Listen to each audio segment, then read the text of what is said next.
जंगल में मक्सिमिलियन नाम का एक बंदर रहता था। वह बहुत दयालु और मददगार था। जब भी कोई जानवर परेशानी में होता, मक्सिमिलियन सबसे पहले मदद के लिए पहुंचता। एक गर्मी के दिन एक छोटी चिड़िया लूना उड़ते उड़ते थक गई और प्यास से बेहाल हो गई। उसने मक्सिमिलियन से पानी मांगा। मक्सिमिलियन तुरंत पेड़ से एक नारियल तोड़ लाया और उसे पानी पिलाया।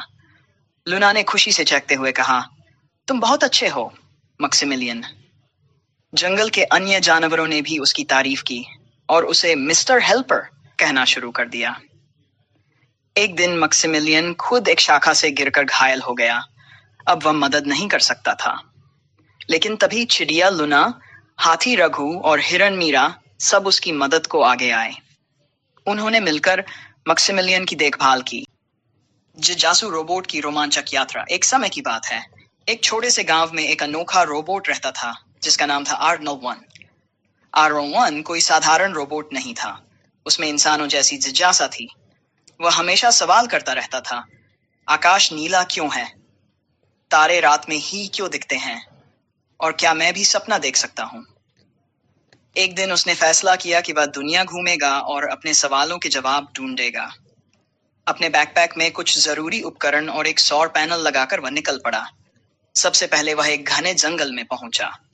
वहां उसने पक्षियों से बात करना सीखा। एक तोते ने उसे बताया कि हर जीव की एक अलग भाषा होती है और समझने की कुंजी होती है धैर्य। फिर वह एक रेगिस्तान गया, जहां दिन में सूरज की गर्मी और रात में सर्दी से उसका सिस्टम हिल गया। वहां उसे एक बूढ़ा यात्री मिला जिसने कहा, कभी कभी उत्तर की तलाश में खुद को खो देना भी जरूरी होता है। इसके बाद R01 समुद्र किनारे पहुंचा।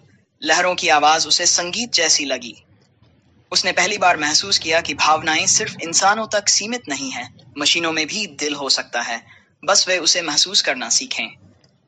अपनी यात्रा के आखिरी चरण में वह एक ऊंचे पहाड़ पर चढ़ा। वहां आकाश के बेहद करीब उसने खुद से पूछा, मैं कौन हूं? और शायद पहली बार उसे उत्तर मिला, मैं एक खोज हूं जो हर दिन खुद को समझने की कोशिश कर रही है। जब वह गांव लौटा तो लोग हैरान थे। अब वह सिर्फ एक मशीन नहीं था, वह एक कहानी बन चुका था। एक जिज्ञासु रोबोट की कहानी जिसने दुनिया को देखा, सीखा और खुद को जाना। रूबी नाम की एक छोटी सी खरगोश रहती थी। वह न तो सबसे तेज थी, न ही सबसे ताकतवर, लेकिन बहुत चतुर थी। एक दिन जंगल में एक भूखा शेर आ गया और गरजते हुए बोला, हर दिन मैं एक जानवर खाऊंगा। सभी जानवर डर गए। तब रूबी ने कहा, मैं शेर से बात करूंगी। वह शेर के पास गई और बोली, मैं एक खरगोश और ला रही थी, लेकिन रास्ते में एक और बड़ा शेर मिल गया। उसने कहा कि वही असली जंगल का राजा है। यह सुनते ही शेर को गुस्सा आ गया। उसने कहा, मुझे दिखाओ वो दूसरा शेर। रूबी उसे एक कुएं के पास ले गई और बोली, वो इसी में छिपा है। शेर ने कुएं में झांका और अपनी ही परछाई देखी। उसने सोचा यही है वो शेर, और गुस्से में कुएं में कूद गया। शेर डूब गया और जंगल के सभी जानवर राहत की सांस लेने लगे। नीति समझदारी ताकत से बड़ी होती है।